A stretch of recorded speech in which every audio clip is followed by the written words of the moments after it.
100.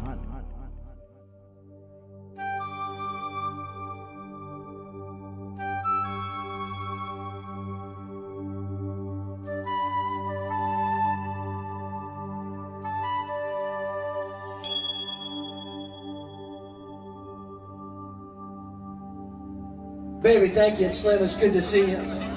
We want to thank you guys for your big heart and for loving the people in New Orleans and coming back and giving back. So I want to thank you on behalf of the residents of District B and of Central City. It's because of your commitment and your unwavering support of this city and this community that gives us the hope to continue to win. It's good to know Thanksgiving that you all's heart's still here, that you never forgot where you came from. Thanks a lot. This is us now. 18 years giving back to my community, my neighborhood. People that helped me, watched me grow up, that raised me, knew my mama, knew my dad, knew my family, saved us, tried to teach us and show us. But, you know, being young, we just did what we felt we wanted to do. Couldn't give, so we took. You know, uptown, everybody know each other. Everybody know what everybody about. And I love my neighborhood. I'll never leave it. But I'm gonna bring you back. Show you the life before we had anything. My name is Kim Williams. I am the sister of Brian Baby Williams, Ronald Williams. My oldest sister was Joyce Simpson, and it was me. We grew up on Saratoga Street, and we lived on top of Gladys Bar, which was my mother's barroom. Love and happiness, yeah, something that can make you do wrong, make you do right, yeah. Love.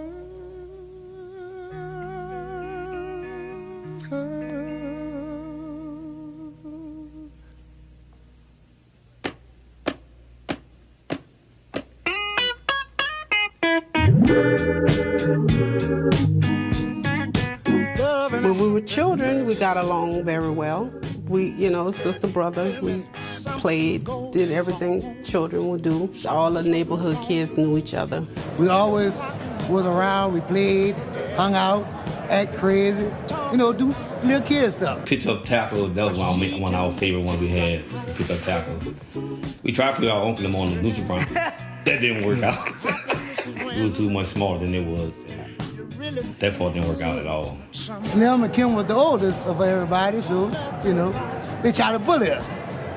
But you know how that goes. As children, you could see what they was taught at home. Share with your friends, share with your neighbor, you know, don't be selfish. Everybody knew everybody in the neighborhood. Everybody, you know, pretty much was family on Saratoga Street.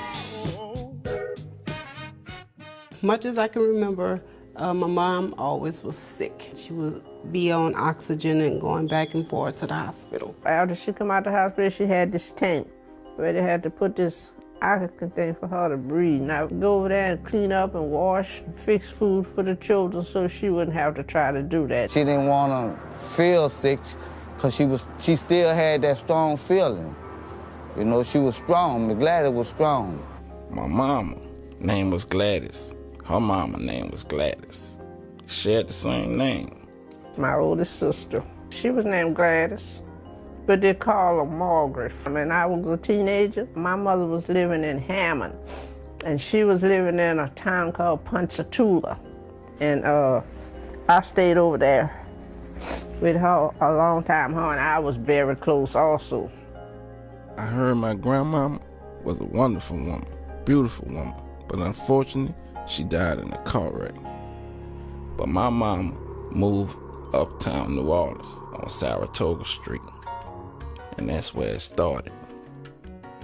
She wasn't raised in that block, but she came by regular to see her aunt. Matter of fact, I don't really know Gladys' mother. She would be by her two aunties, which was staying in the same block I was. But her and I was real close.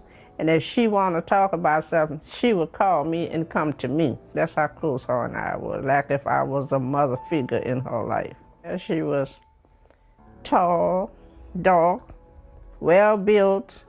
She was a good-looking young woman. Bertha and Earlene, they were just regular young women having a good time. She just used to tickle me with her walk. I just loved her walk.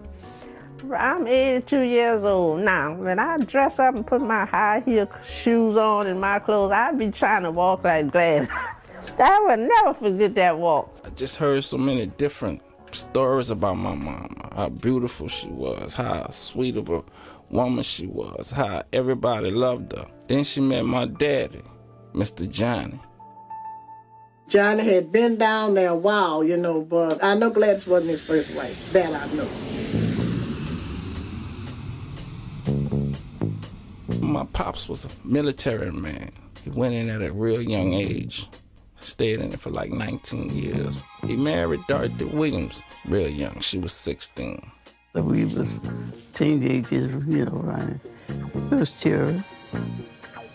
He's 4 years older than I am. He was tall, dark. Boy, joined the military and got in love. I married him in the service. He come home and married him. Yeah, we went from Arkansas to Germany, and we stayed there 3 years. He was the first sergeant, and we were on the ship, came back, docked in New York, left New York, went straight to a car dealership, Pontiac car dealership. Dad bought a brand new Pontiac, and we drove that car from New York back to Arkansas. And from there, that's when Dad went to New Orleans and bought that house on Jordan Avenue. He liked to gamble. He was lending money. He would charge you a quarter for each dollar he would let you have. He would lend you, not let you have. And he got caught. And that's where his problems ended up. And that's what he got discharged for. He was in prison in the Army post in Texas. There was an article in the paper where he had to put up some money to get released. I talked to him. He said, I ain't gonna gamble no more. And go right on down. Come out and stayed home and just run the street. Started to run the street. And we stayed together till he got about 40 or 50 some years old. I just couldn't stay with him. Just gambling. That's right. He was a quiet person, you know, and he didn't tell you all his business. He just told you what he wanted you to know, and that was it. I got 10 brothers, 12 sisters, 2 sets of twins, Nell, Andrew, Nell, Robert, Gracie, and this was all before us. I do remember him coming to Kansas City when we were younger. He brought my grandmother here to stay with us. He had came that night, him and I think it was Jungle Man that came with him. And after he left, I didn't see him anymore until I was 13. You know, Pops was a roller. He left Kansas City and went back to New Orleans.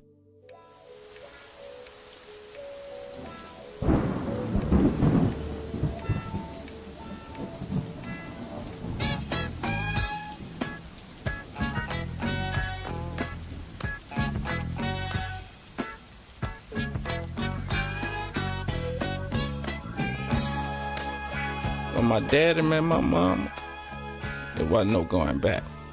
Straight off top, they stuck together. And they started dating, moved together.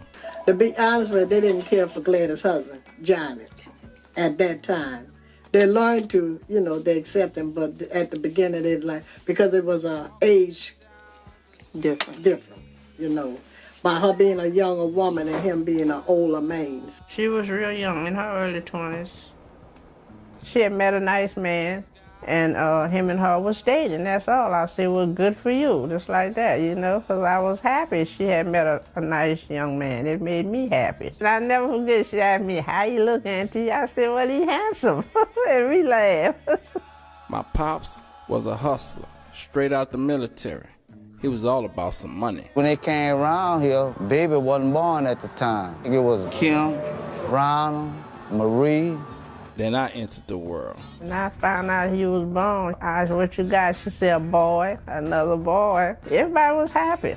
Everybody would say he was a darling, pretty little old baby. He wasn't named until he came out the hospital. For about maybe 2-3 weeks, we used to call him Baby Brooks. And everybody used to go to me, well, Miss Gladys, what his name? She said, Baby. About 2-3 weeks after that, she came up with a name, and she said his name Brian. But ain't nobody called him Brian because everybody knowed him as Baby. I was born as Brian Brooks. That's my mama's last name. My pops never signed a birth certificate. She told me she had named him Brian, and I thought that was a pretty name. I said, that's a pretty name. As a kid, I never seen my pops as much, because he always was working. He had different businesses, so he stayed on the go. Baby and them was staying at 1222 because they were working on a bar at the time. They were trying to get it organized so he could do his thing.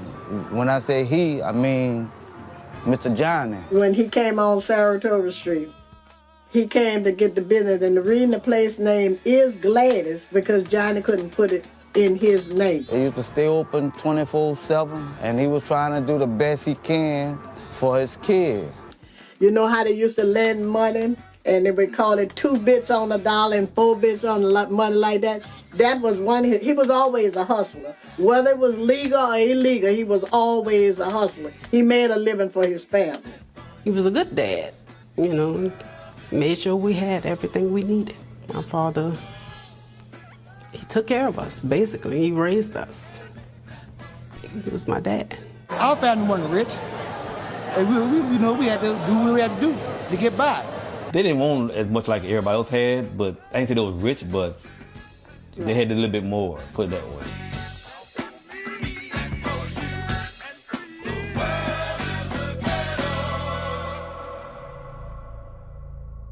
My mom died when I was 8 years old. Baby was 5, turning 6, and Ronald was 10 years old. The night before she passed, her and I talked on the telephone. And I said, how you feeling? She said, I don't feel too good.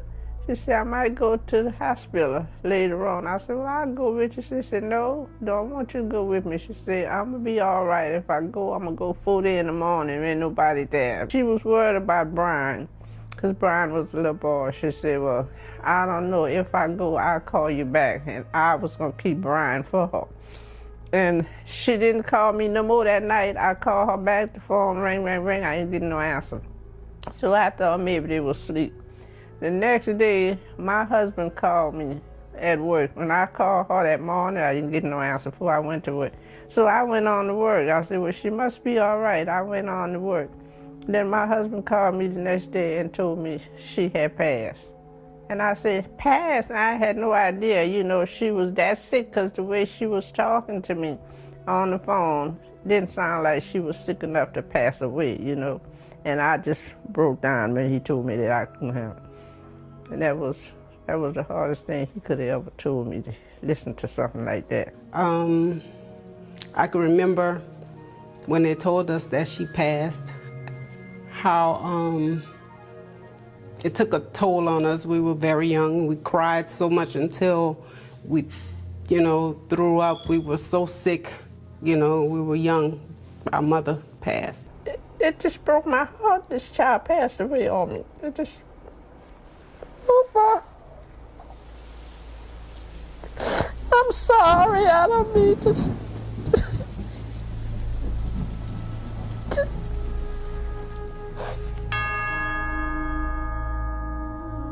5 years old when my mama passed. Just a dark day in life. Kind of hard for me, hard for us, to try to continue living life without my mama.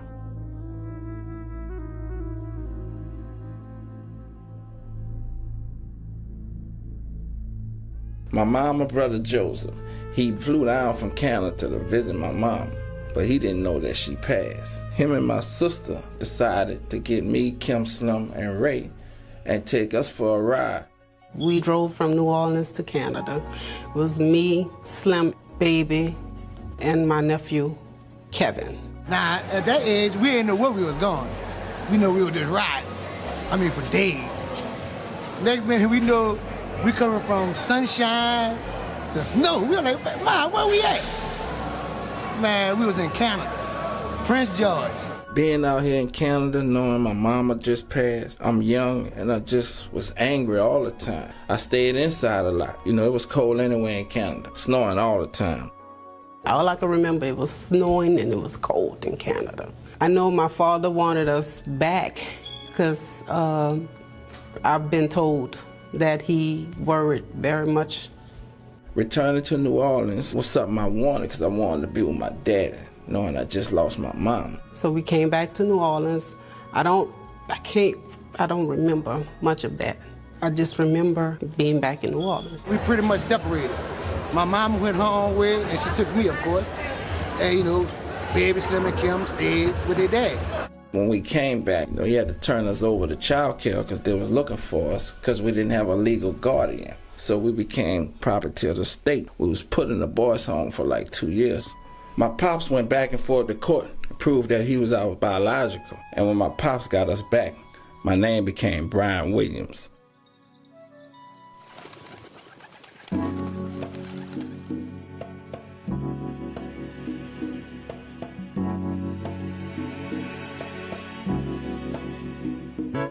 Little ghetto boy,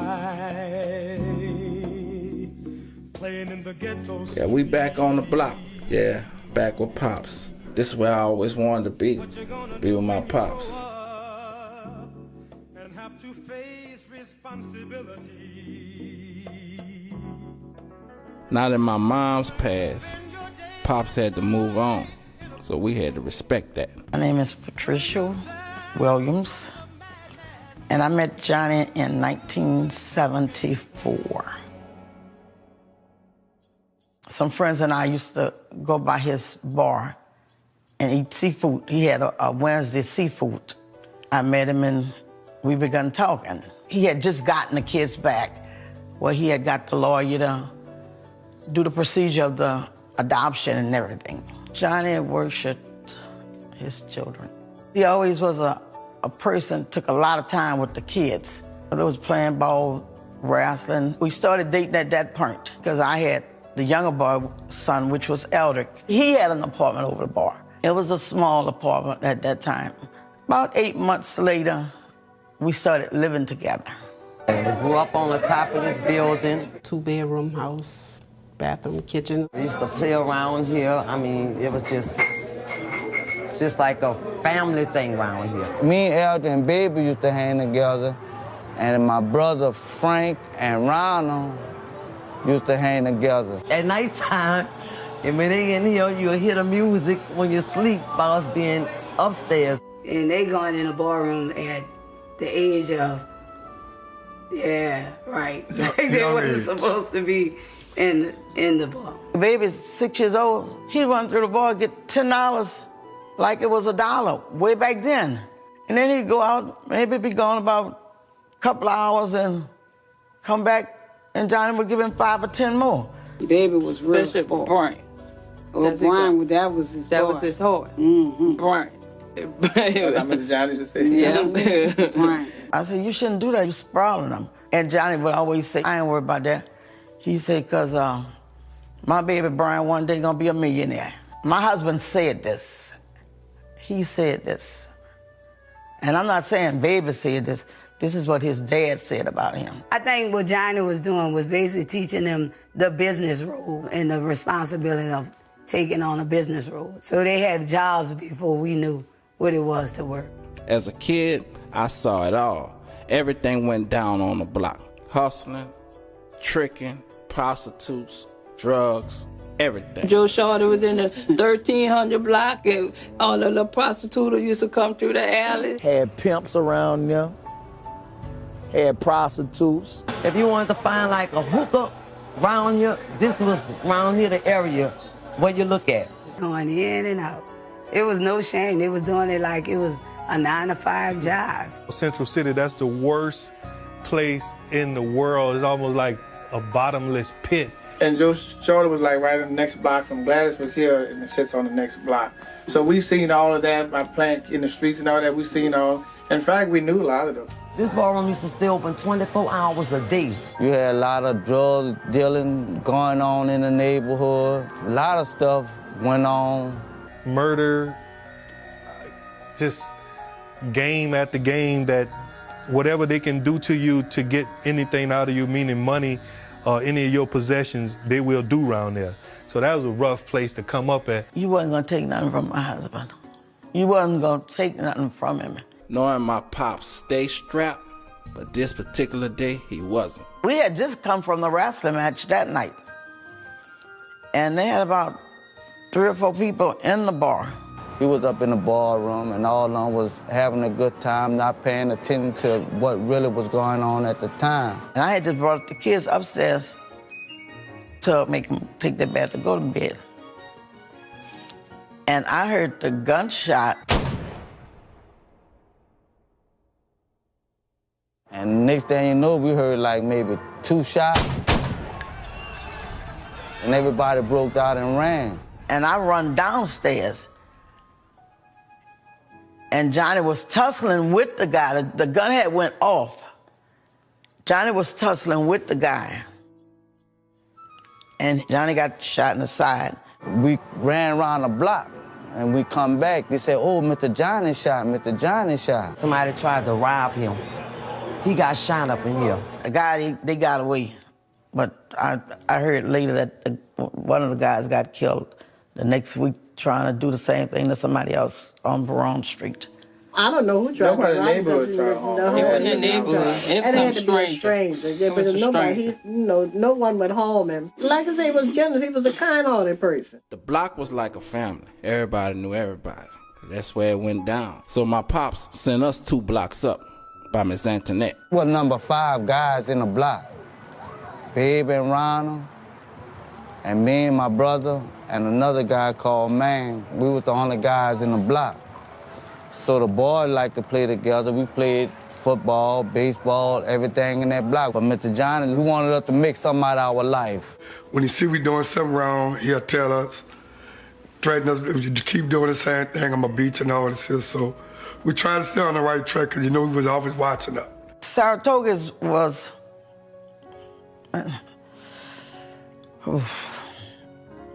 like I said, a ghetto area compared to where we was able to move up to. Johnny had to move with them from off top of that bar, right? That's why they told him he had to get a house. Yeah, he had to get a house. Johnny couldn't stay over a bar. That was the law said he couldn't stay up there with those kids. My pops decided to buy a house because the police was harassing him so much. We moved off Saratoga, further uptown. We moved uptown, New Orleans, on Valence Street. And we just had a normal life, you know, as normal as possible.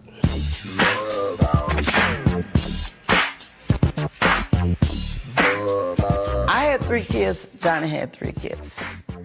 And we never believed in step. I didn't treat Baby as if he was a stepchild. I didn't look at him like that.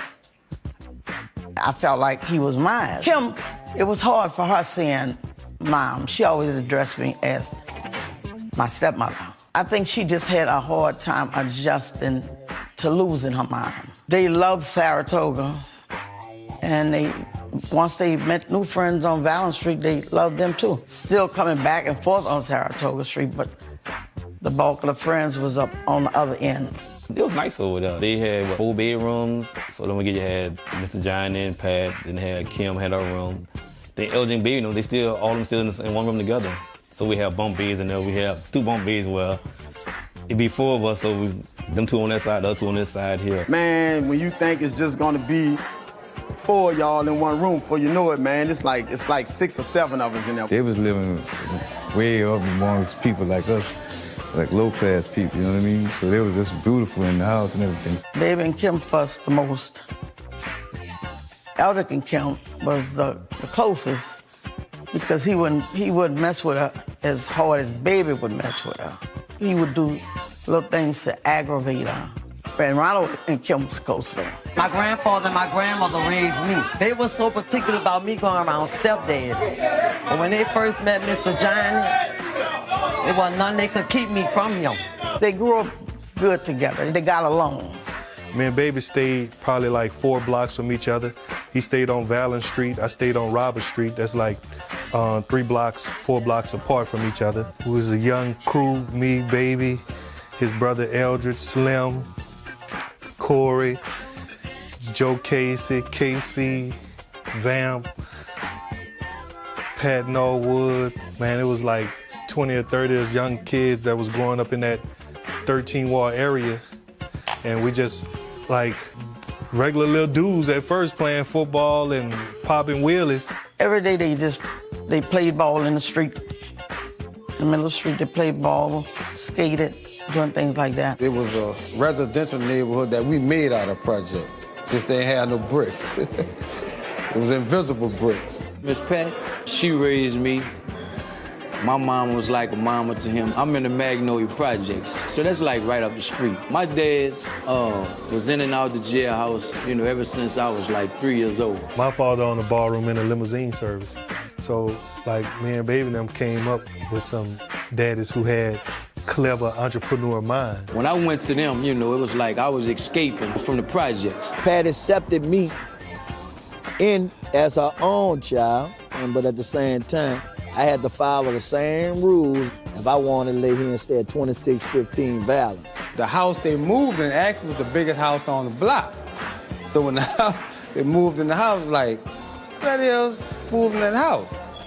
So it actually was Baby. A friend of mine was like, but they really real good in baseball, but go down there and talk to them. You know, they good people. So I went down there, we got acquainted, and we just went from there. Christmas Day was like one of the days that we really got acquainted with each other because we were like on Mongoose BMX bikes and they roll out the driveway on mini bikes. Like just took off up the block. They was the only 2 had mini bikes around there. We were able to pop wheelers on a bicycle. They were like just zooming by us on mini bikes. So, you know, it was just one of those things as kids, you're like, man, why we ain't getting none of those? Everybody and their mom wanted to ride their bikes. That's why everybody started hanging around there. We like, God damn, these boys got mini bikes. We met through family because we consider ourselves as family. I stayed on Liberty Street, which is only 4 blocks away from where Baby house was at. We always say cuz, a fam, something like that, because we were born and raised to be like that, and we kept that vow. If you're in the same block or in a, say like a 4-5 block radius, everybody try to be really family. Even though you're not kin, you still kin. So all of us got kind of close, and it just went from there. Once we moved on Valen Street, it was a different sight from where we come from, where everybody was cool. We go back and forth from Saratoga to Uptown. 1, 2, get down. We grew close, and I grew especially close to Baby because he was the youngest. And Eldrick and Baby was like 6 months apart. Eldrick, which was my mama's son, him and Baby was close. He gave Baby somebody after his mama died, at somebody to be with. They hung together, they did their dirt together. He was the clown. He clowned a lot. You get Eldrick, you gonna have some fun with Eldrick around. Funny, active, loud. He used to call himself LL Kudrick. He used to rap, I'm bad, all the time. And they were real close. Ladies love Al, you know. He was a playboy, you know. Eldrick was wilder than Baby. Baby was quieter than Eldrick. They was always tight, had a lot of the same clothes. Anybody that didn't know wouldn't have thought they wasn't real brothers and stepbrothers. They was just really close. In our neighborhood, everybody came up, had a little brother. It was Stan and Pat. It was me and my little brother. It was Ernest and his little brother. It was Lewis and his little brother. It was Baby and Eldridge. It was Baby and Slim, or Baby, Slim, and Eldridge. Slim is tall like my grandfather. Slim gonna say only when it needs to be spoken to. You don't even know Slim in the building, but he be thinking. He always thinking. He always thinking, you know. You know, he like to be behind the scene, you know, but he putting stuff together, you know. Slim kind of stayed under Mr. Johnny a lot. That's why he got that wisdom. Slim don't say too much. Slim was on the quiet side. Johnny taught him to be the business and run the business. And Slim was doing his own little thing too, though, because Slim had this little crew. Me, Ronald, Dean, and Frank Washington. So we all used to hang out all the time together. They was the tall dudes. Even though I was tall too, but I was a tall hustler. They was tall chilling. We called him 6'9" too, by the way. When we had his name, because that was his height. Slim really kept us out of a lot of stuff too. Slim sit back, lay back, but he knew everything going on. That's what he do. Him and Baby always had this here relationship, I got your back. The bus don't leave without my brother. This girl ain't gonna come between me and my brother. That's how Slim and Baby is. Baby and Slim thing was, we gonna change this situation from our parents doing for us until we gonna do for our parents. I always respected my brother as my big brother. And we always just held each other down. Always. He was good playing football. He was a hell, because we had a little football team too. You know, we had a Sandlock football team, and we used to go play other teams in the neighborhood. I thought he was gonna be a football player, because that's what he used to always tell me. I'm gonna be a football player doing it, because he always talk about, I wanna be a running back. They played baseball, they played basketball, they played football. Sponsors were ball owners, and they would go around trying to get teams to play for them. Because Mr. Johnny, like my mom said, if he seen $1 could be made, he gonna follow that route. A lot of people don't know it, but he was a real good athlete. So his mom and dad actually sponsored the baseball team when we played in all baseball. Mr. Johnny used to follow us. We played for other bars, but he would have his truck out there selling food and everything, or chips and beers and stuff, and he would bet big money on us. So Mr. Johnny won a lot of money on our baseball abilities. They won like 3 championships back to back. Sports was my first love, and I thought that'd be my way of getting out the neighborhood. I can remember getting up, going 5 o'clock in the morning to go get seafood for the bar, all that kind of stuff. And he would be up. Stan, you coming? Yeah, I'm up. Let's go. We would ride with his dad to go all the way down to Chalmette to go get hampers of crabs to boil for the bar. They would have seafood night at the little bar. I would do it was to sweep the ballroom first, mop the ballroom. The delivery truck would come, and I said the delivery truck, the beer truck, so they could generate the money that's going on in the family so they can support their children. My daddy always taught me to be a leader, follow no one, be your own man. And I watched him since a kid just be his own man, and I follow his footsteps.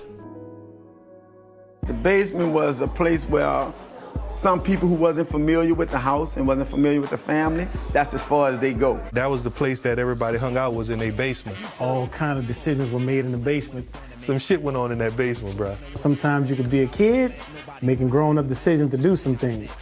And when they made up their minds to just get into it, whether it was right things or wrong things, the decisions were made directly in that basement. That's where it went down, but it was just a certain amount of people that knew about it coming there. Drugs, girls, crime. Bagged up everything, rolled up everything, count money down there. Shooting in the basement, everybody hiding in the closet, because they shooting down the alley, fights. Shot dice down there for 3-4 days straight. You'll stay in the house and Miss Pat wouldn't even know. You be in the room, they be in the next room, and they'll have to hide you and all this stuff. It seemed like the landscape had changed in the community from playing football outside and basketball in the park to grinding. Cope, you should have broke because I ain't no joke. We was getting into fashion. Me and him and some of our friends would go on Canal Street to like Dillard's, Macy's, and steal polo shirts out of them. You go to Canal Street, I know you was broke when you left. I ain't have no money, you ain't have no money, but you could come back with all kind of shit. Like, where you getting all this stuff from? We'll go in these stores and just tackle a store. Just everything that we can take out of it, we'll take out of it. Decisions was made by all of us. Stunner had this sharp edge in life, you know. He had a better mindset. Mr. Johnny, my dad would always say sometimes all money is not good money, but he would say all money is green money. So his determination, it wasn't so much that they were not well off, it was just his determination to be independent and do for himself, regardless to what it took.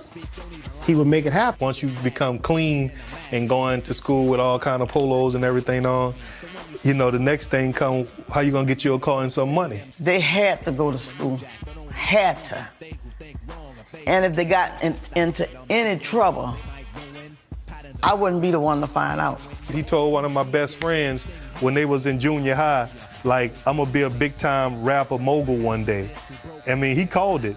He was in the 8th grade when he called that shot. School was something I enjoyed doing. I always wanted to be smarter and learn.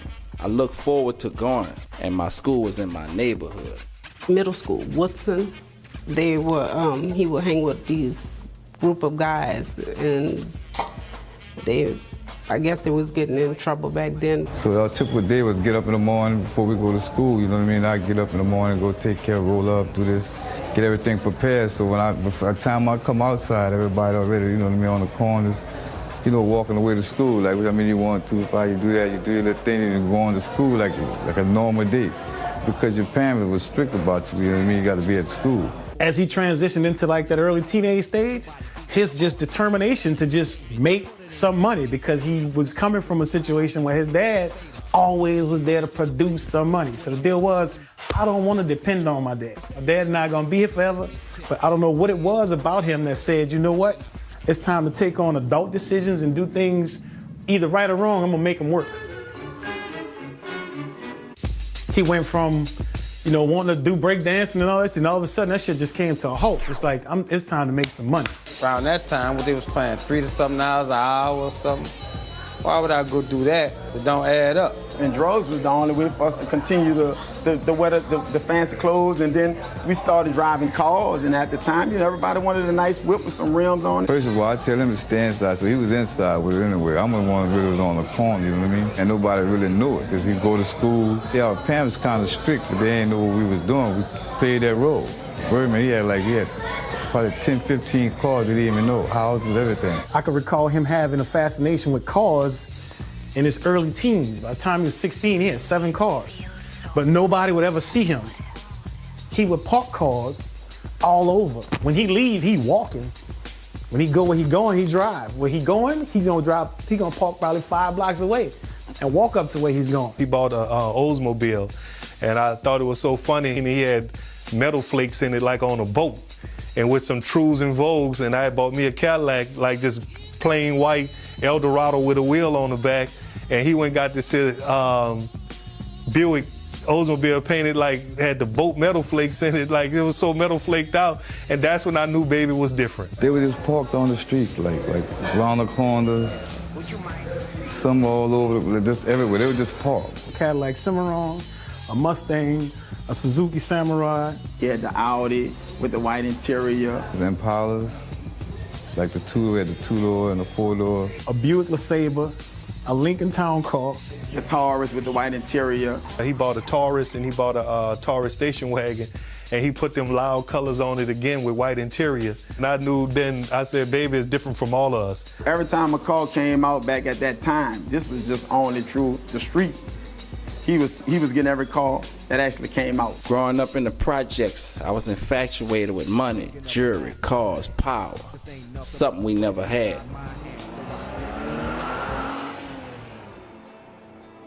A good student, did well in school. If he in the 10th grade, you in 11th, your book sack is done. Summertime, him, Baby, they would do that kind of stuff to read over so they know everything they need to know.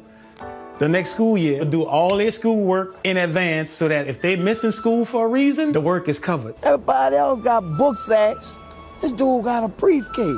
He carried a briefcase like Johnny Cochran, or one of them, carried a briefcase to lay here and go represent his client. He was going to represent his future. He was going to represent himself, his family, me, other people, family and friends. High school was cool for me. I went to John Mack because I ain't gonna follow my partners. But my 12th grade year, I decided to go to school uptown, so I went to Fauché. You know, I was playing ball and we was balling at the same time. But when I got kicked off the team, streets was the life.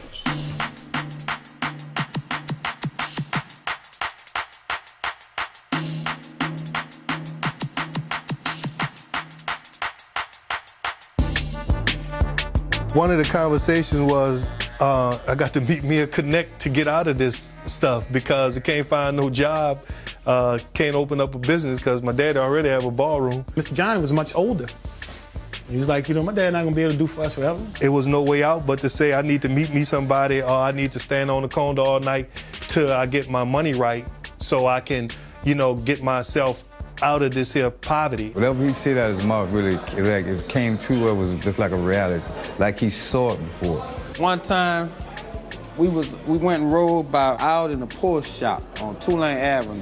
Baby said, one day, Joe, I'm gonna be able to buy all this shit.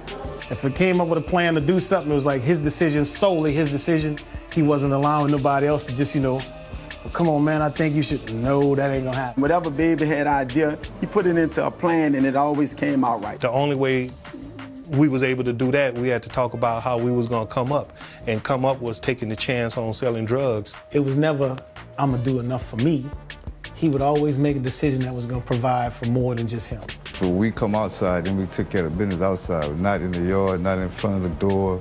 We go down in the corner, you know what I mean? But you had to be good at selling to be able to accumulate enough money to get the things that can get you away from that environment that, you know, created that ideal that we could sell drugs. When we used to come uptown on that block, everybody was already in position. Like we used to come, I'd come up there, he used to probably give me about 10, 15 of them in bundles at a time. They gone as soon as I hit the corner.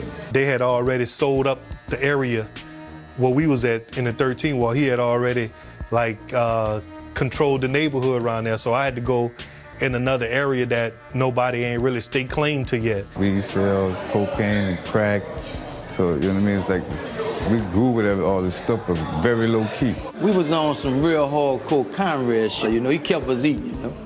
You know, when we didn't have nothing, Baby would come up with it. He'll call in the morning, see coming through, drop you off something, and keep it moving. Uptown was like the middle of the world. With the Third Ward, you know, the Mac, the Melf, the Calio, 6 and B, the Rat Hole, Phillip and Clara, the 10th Ward, the 7th Ward, the 8th Ward. Everybody have their different wards, but everybody in certain wards ain't respected. Stunner could go anywhere. And when a man is respected as a man, he can go in all them other wards, be saluted, and have their hat laid here and tipped off to them. Everybody in their mom had something from him, some type of product. He had all them dudes around there. Not a motherfucker not around there didn't work for Baby. And that's real shit. We had other little guys that we dealt with, but not under Stunner. Like everybody, we used to have our own little crew. Like Joe had his little people that he go out and give his things to. I had my people. But a lot of them is dead, man. You know, this city here, bro, it's hard in New Orleans, bro. Because New Orleans is born killers out here, man. It's really the reality of it. Baby the type of dude to be running all day. Next time you hear from Baby, it might be 1 o'clock that night, and he gonna ask you, do you wanna go to the club? Then if he ain't go to the club, he gonna tell you to come by his house, y'all will play some kind of game or something, or you gonna smoke some weed, or you gonna drink some drinks, and that's it. You're gonna start all over in the morning, the same cycle. You know, a hustler's anthem is, you know, it never stopped till my body dropped. He was dealing with people on another level that I was. I was getting to see that he had to broke down, but he was on another level, doing it way higher and bigger than me. What I was doing was looking good for me, but what he was doing was already cash in, cash out. Baby was the first dude I ever seen on earth wear 2 watches. I ain't never seen nobody in my life. When we was come up, when he had 2 Rolexes on, I thought this dude had went crazy. He had a house, like around the corner from our house, and nobody knew it was his house. It's called, in New Orleans, we have doubles, you know, 2-sided apartments. And you'll put bars all on the back door, front door, and all on the windows, and you'll just sell rocks out the door. You'll cut a little square hole in the door where they be able to hand you their money and go back and forth. Baby had one of them houses, and I seen him work about a year or 2, and after that, I seen him come up. He was real respectful, cut the grass. He would tell the people next door to get the grass cut. He would always say his uncle lived there and he was watching the house for his uncle. Because niggas ain't know we was playing with that kind of money at this type of age, you know what I mean? Like serious money, like serious money. A guy went broke into a car and people followed him to that house, and that was the house he went to, and he was going to that house to buy weed and buy drugs. The police actually came, they kicked the door in. 6 in the morning, police at my door. Fresh Adidas squeak across the bathroom floor. Every day was a work day for Mr. Johnny. He had so many things going on at the time. I mean, you got a grocery store, you have a ballroom, you have the food truck, he had rental property. He was a numbers man, he played the horse races, he was involved in all that stuff. So rarely did he actually have time to sit down and say, boy, what y'all doing down there? We didn't approve of any of that. And when we found out about it, you know, we was shocked and hurt, you know, talking to them and all. They got in trouble and they went to jail. I'm a mother. Mothers are different from fathers. So I wanted to get them out of jail. Johnny said no. No. They do wrong, we taught them different. They're gonna stay in jail, we're not getting them out. I said, Johnny, I think I let him stay in there like about 2 days. The next morning I told Johnny, I said, look, I'm getting them children out of jail. He didn't agree with me. And it was very few things that Johnny and I didn't agree. It was their first time getting in trouble. And they got out.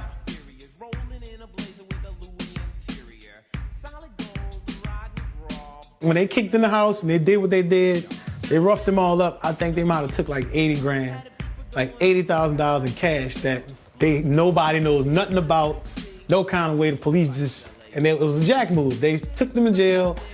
I mean, I'm talking about the charges were like, went from all kind of shit to like a few charges because they knew they had done took some money. So his thing was he had to recoup that money.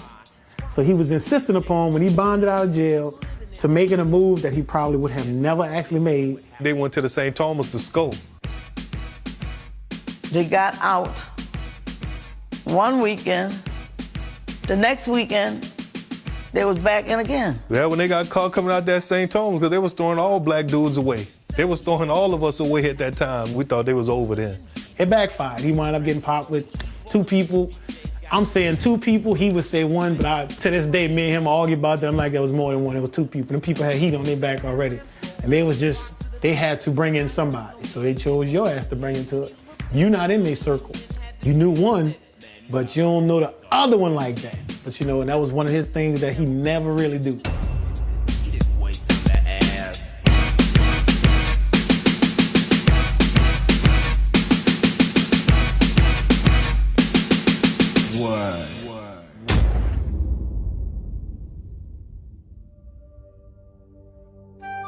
Being in jail made me realize this ain't where I want to be.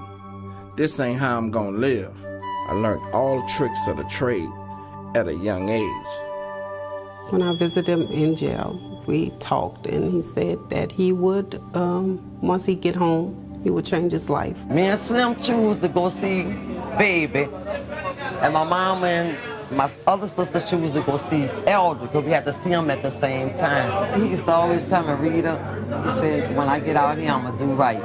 I said, baby, I said, so many of them come out, be in jail, and come out here and say that and go back and do the same old thing. And he said, Rita, I'm gonna do right. Jail just make you know that, like, if I'm gonna do this shit, I'm gonna do this shit right because this what they got for me. This what they have set for me to come sit down when they figure like they done caught me up in what I'm trying to do. So what I'm gonna do my shit better so they won't never sit me down again. The last time we went to jail together, I squared up. And when he got out, he squared up. He said, man, that's enough, bro. When I was in jail, I read the entire Bible. It changed my mindset and it changed my life.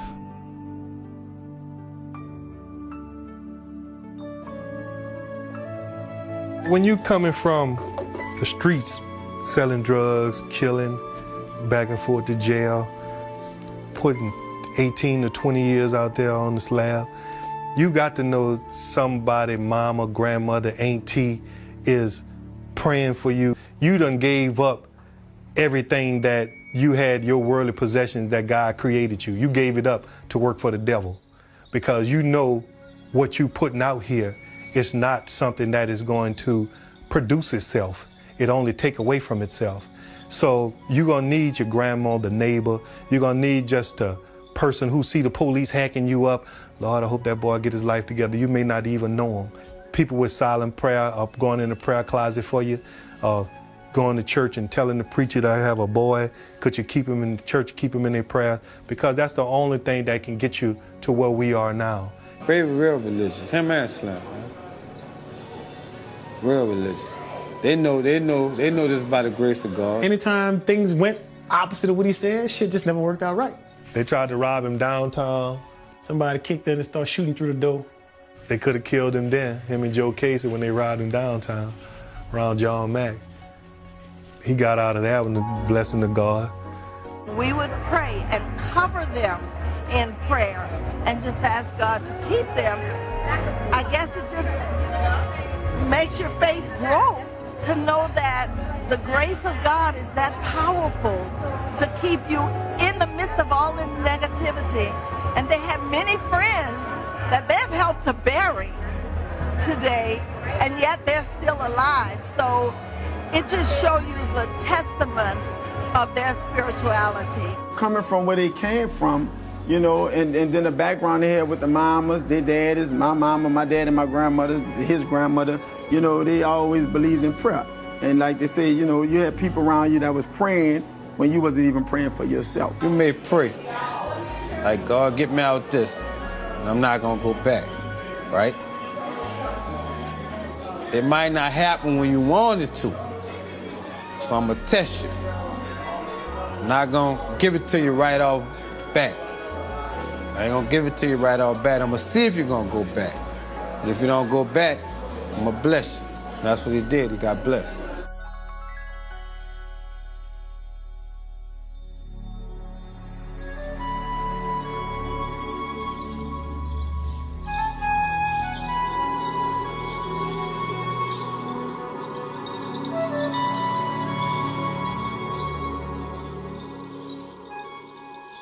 Being in jail, I learned a lot. So when I do get on the block, be smarter, wiser, do shit my way.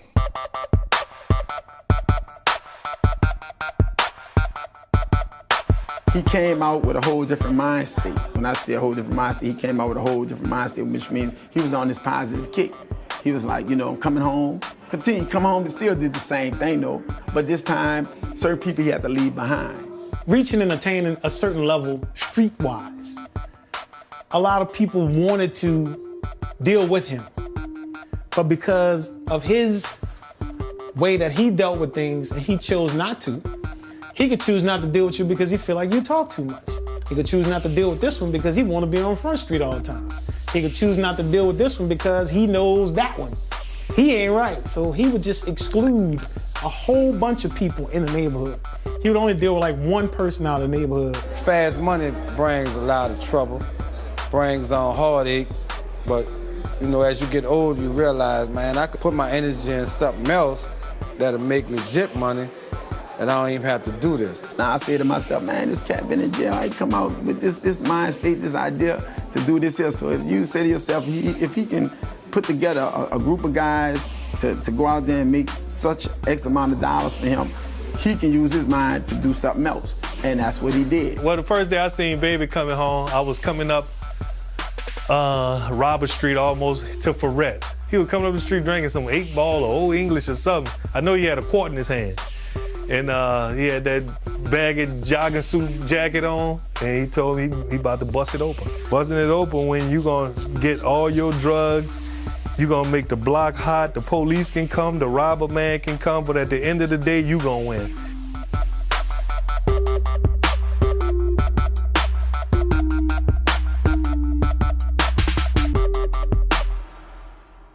They was dealing, you know. Eldrick was like in that drug, dealing drugs. And Eldrick called me that night, so I knew I wasn't worried about him. He ain't coming home. The next day, I didn't hear from him. I knew something was wrong. My mama called me, she said, Eldrick ain't come home, and it wasn't like him not to come home. Because he was gonna let me know wherever he was. And I called the police. The guy told me, he said, well, I can't do anything about it. He said, because it haven't been 24 hours. I said, I'm telling you something is wrong. Something is wrong. I don't know what it is, but something is wrong. I said, because this is not my son. I said, my son calls me when he's not coming home. This is not him. You know, baby might not would call, but Eldrick was gonna call and let you know. And that Sunday morning, it was Father's Day. My family and everybody was up there. Everybody was worried because we still hadn't heard from him. I called the detective back again. I say, something is wrong. He said, well, we didn't check the jails. He's not in the jails. He's not in the hospitals. He said, maybe he just went off somewhere. I said, no, this is not him. He don't do that. Something is wrong with him. Well, they said they had a John Doe, but he has a tattoo on him and he has a goal. I said, well, my son do have a tattoo on him and he does have a goal. And then he said, well, I'm gonna say one thing. He said, I hate telling parents that. He said, but check them all. That's when it really kind of hit me. So I said, okay. And my sister and my brother, they said, you know, you don't have to go. So we'll go check it out.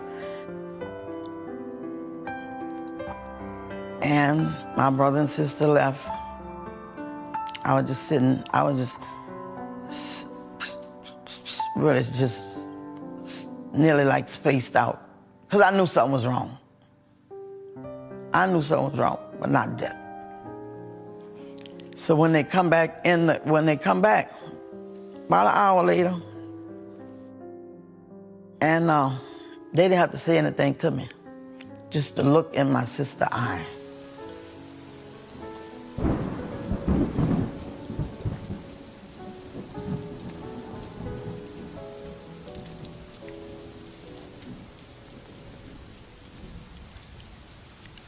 I knew it. Just looking at it, I knew it. This lady come home, she found them on, you know, like her doorstep.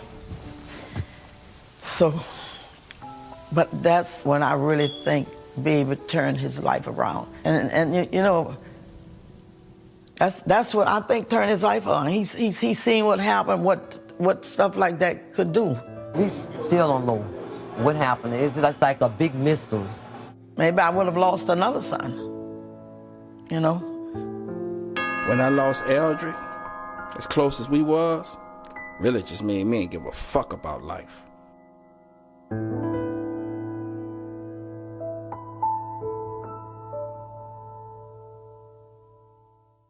They had that bind, but nobody could take. And when we lost Eldrick, it was like devastating him. Right after Eldrick got killed, it was like, you know, he started to really transition that stuff, right, you know, for the most part, right? Because you can't get no closer than that. Devastation, sadness, you know, bitterness. It was a little bit of everything because, you know, they was tight. It messed Babe up, but I think it opened his eyes up too. So it did two things, you know. We don't realize when somebody died, it's not really about the dead. It's God trying to touch you in another way.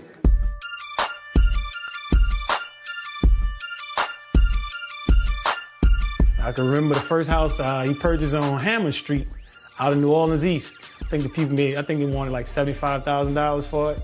So he was thinking he could just go with $75,000 in cash to go buy a house. I'm like, no, it don't work that way. So, you know, he told his dad that he wanted to buy a house, and Dad was like, well, you got to cover the 20% down. And he said, well, I got the 20% down. So he was like, well, can you buy it in your name? For a long time, Mr. Johnny battled back and forth with him about going and buy a house in his name. Because he was like, you know, if you don't have no way to show how you accommodated this money, you shouldn't be out here trying to go buy no house. But some kind of way, they called me back and said, Stan, we moving in.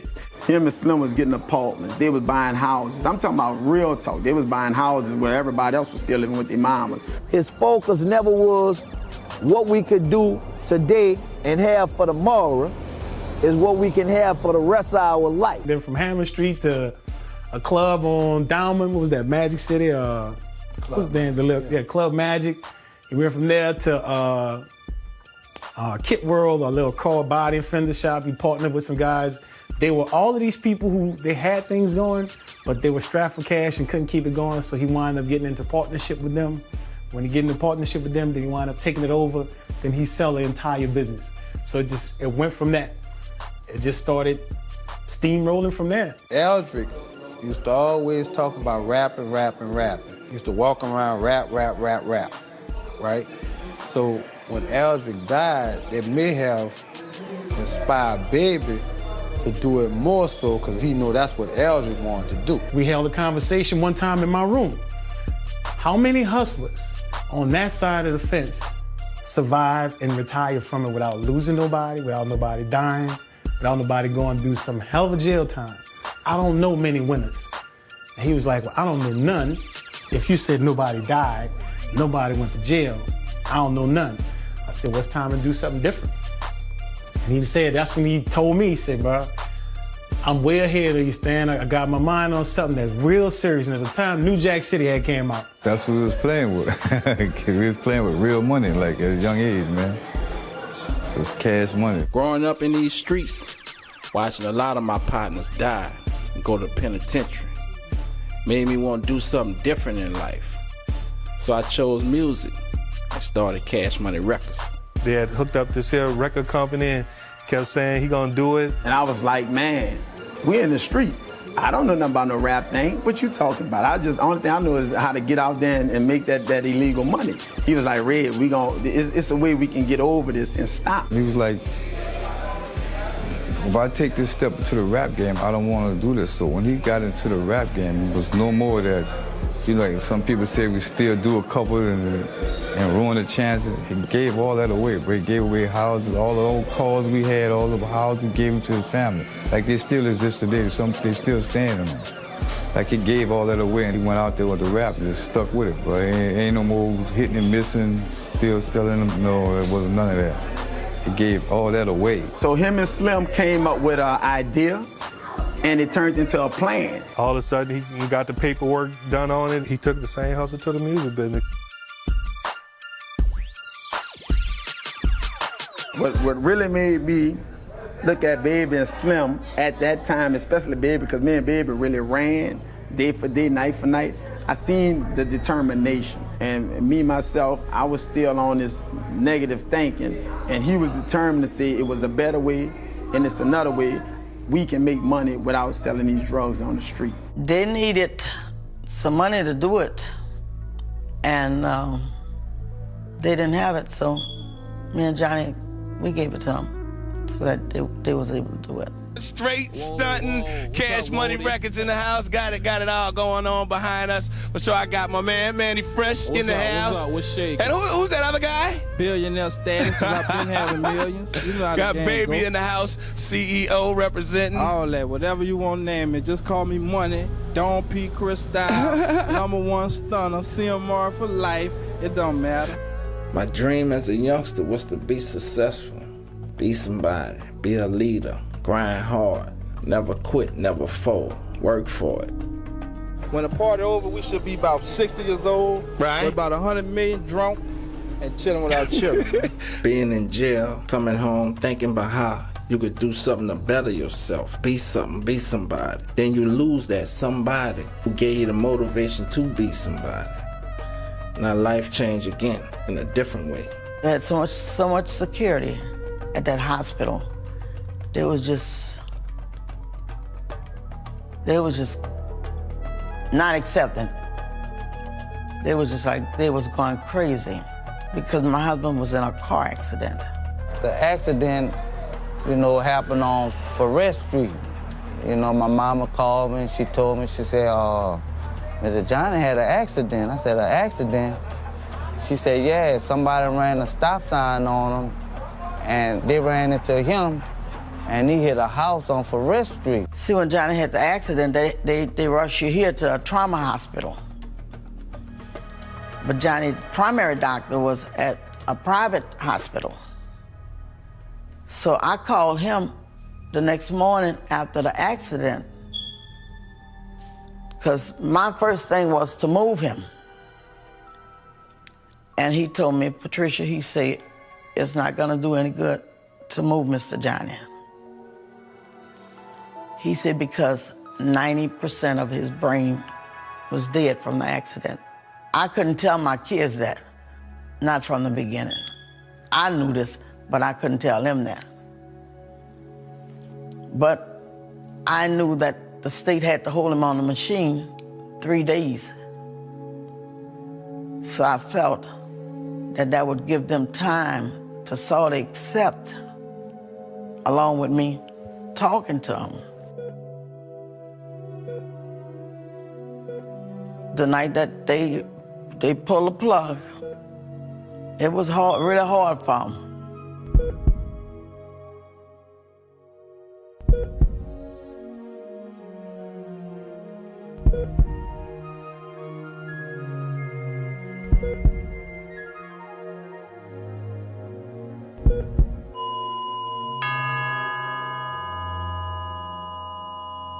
Some of them didn't get along at first, but they got back together. You know, it was like Ron and Brian, they was able to deal with it. Kim, it was really hard for her. Sharita, she was able to deal with it. It was just hard for them. They were just going at, just like trying to pull away from each other in different ways. But they finally got right back together. They pulled themselves right back together. It put a big dent in the people, you know, that he was really close to. But he gave Ronald, Kim, and Baby, he gave me and Eldrick. Tamara wasn't even in the picture then. Only 2 people Baby wanted to listen to, Johnny and Slim. Slim was like Baby next daddy beside Mr. Johnny. Mr. Johnny was just a full-fledged hustler, just a businessman, and a lot of the street savviness, I think Babe got that from his dad. He knew where he was headed, he knew what he wanted. Mr. Johnny was great. I learned a lot from him, you know what I mean? Because they used to have me in the house, and we thought that they was hiding me in the house. But Mr. Johnny was so smooth, he already knew I was in the house. A man that, he said little, but you know, when he say something, he'll come, he'll observe everything, he know what's going on, walk real light. He walk light. Sometimes we would be up in there backing up, and he would be right on our back. And the door open, be like, man, who? And Mr. John would be walking.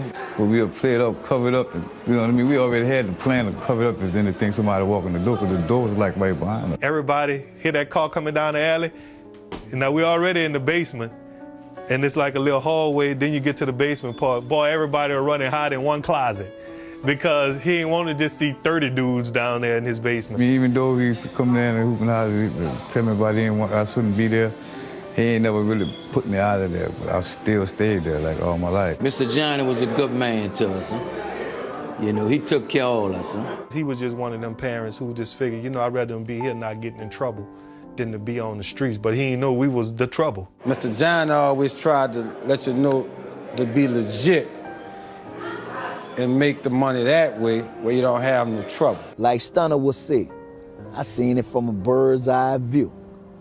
His daddy seen it in him.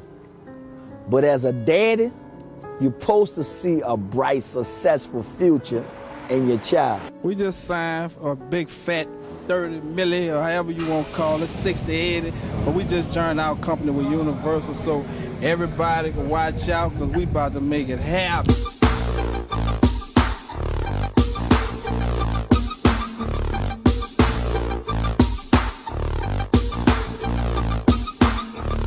Before the deal, you know, we was the largest independent company in the world ever. We work hard to build this sound, and with the rappers and the flossing and all that we talk about, that's our thing. I'm Stunner and I'm the Birdman, Bubba Biatches, Brian and B. You could pick one and name it how you want to, pimp. A lot of people don't have the work ethics that Cash Money got, you know? They not like hustlers like, you know, the way we hustle. I don't clone, you hear me? I am number one. You feel me? Right, Kim? right. Ain't no clones around here. It's one JR and one Birdman.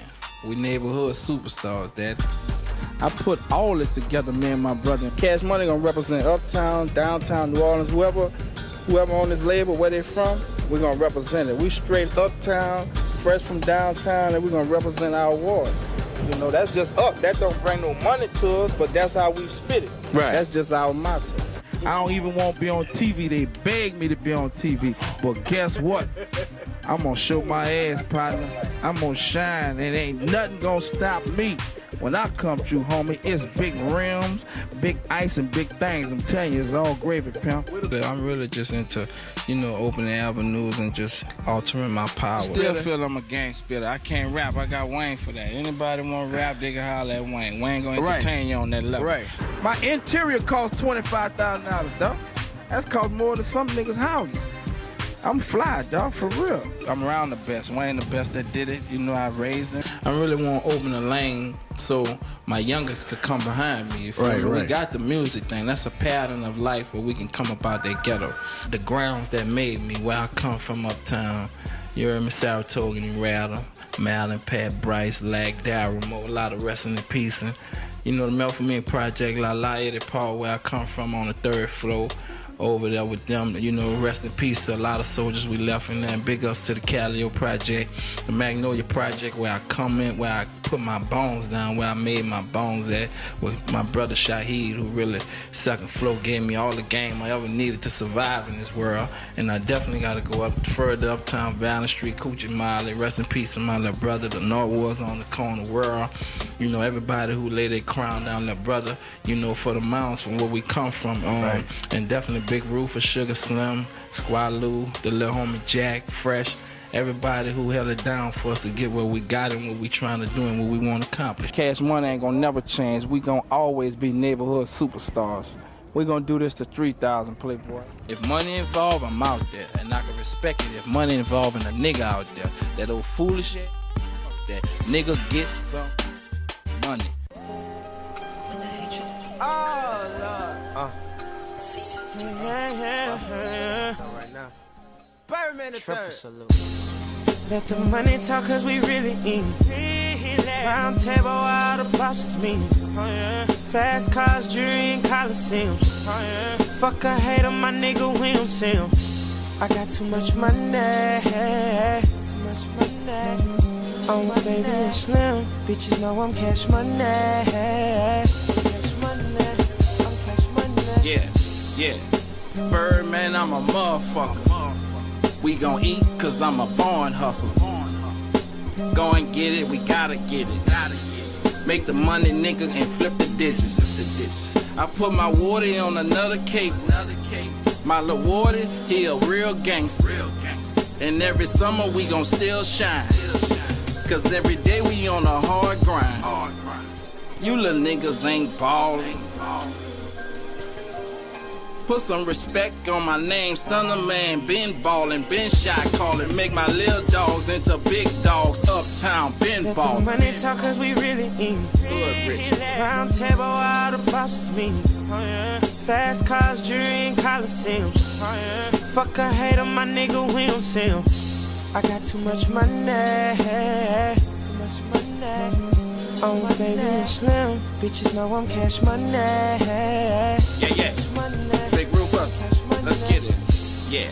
I'm probably shining too hard, blinging too hard, fucking with your broad, driving too fast, land too big, house on the water, I got backyard sand. Yeah, my bitch love me. Yeah, my bitch be singing for me. I already paid the price. Lifestyle so priceless, put the G on ice. Yeah, quick, tell these clowns we ain't worried about them. Birdman, bitch, you heard about me. Bitch, the grill platinum plus. The world still riding with us. Don't fuck with us. Gangsta. Let the money talk cause we really eatin'. Round table, all the bosses meeting. Fast cars, jewelry, and coliseums. Fuck a hater, my nigga, we don't see him. I got too much money. Too much money. Oh, my baby is slim. Bitches know I'm cash money. Cash